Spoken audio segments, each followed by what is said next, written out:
Hello everyone. In this session, we will learn about the compaction of subgrade. Subgrade compaction is a crucial and essential process for field subgrade. Effectively compacting the field soil in the subgrade is vital to ensure the construction quality of the subgrade engineering. Compacting the subgrades can improve its strength and stability. Numerous experiments and engineering practices have proven that after soil compaction, the plastic deformation, permeability coefficient, capillary water action, and thermal insulation performance of the subgrades are significantly improved, thereby enhancing the strength and temperature stability of the subgrades. First, let's delve into the compaction mechanism of subgrades. Soil is a three-phase substance. When compacting equipment compacts the soil foundation, the soil clumps and particles in the three-phase soil are rearranged, getting closer and squeezing together. This process fills the voids between small soil particles with larger ones, allowing air to escape. As a result, the soil's porosity decreases. The weight per unit volume increases, forming a dense mass. This overall density increase leads to a significant rise in internal friction and cohesion, thereby increasing the strength and stability of the soil foundation. So, what are the main factors influencing subgrade compaction? They are mainly divided into external and internal factors. External factors include the compaction work of the rolling equipment, the type and method of compaction equipment, and the thickness of the compacted soil layer. Internal factors include the moisture content and the nature of the soil. Moisture content has a significant impact on the compaction effect of the soil. The subgrades achieve the best compacted state when compacted near the optimum moisture content. Compaction with excessively dry or wet will affect the quality of compacted soil subgrades. The first internal factor is the moisture content of the soil.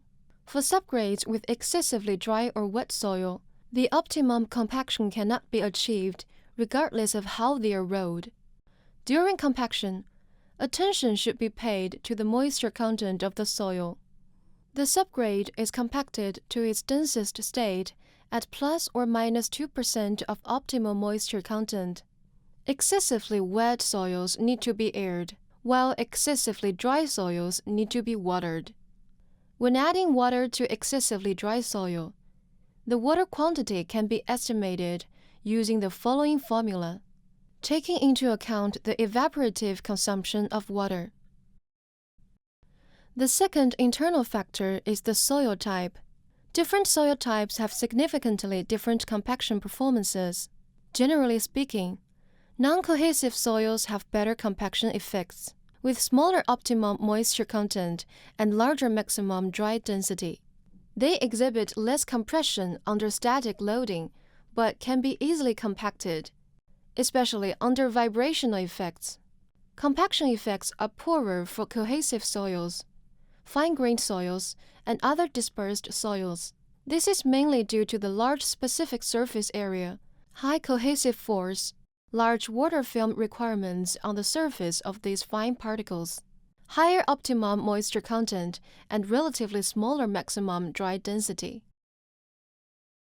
The first external factor is the compaction work.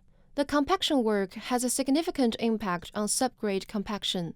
As shown in the figure, the compacted properties of the soil under different compaction works determine the amount of compaction work, the selection of equipment, and the choice of construction methods. In the compaction of subgrade field, attention should be paid to avoid excessive compaction work in the process. The second external factor is the compaction equipment and method, which greatly affect the compaction effect. Different compaction equipment results in different effective depth of pressure distribution.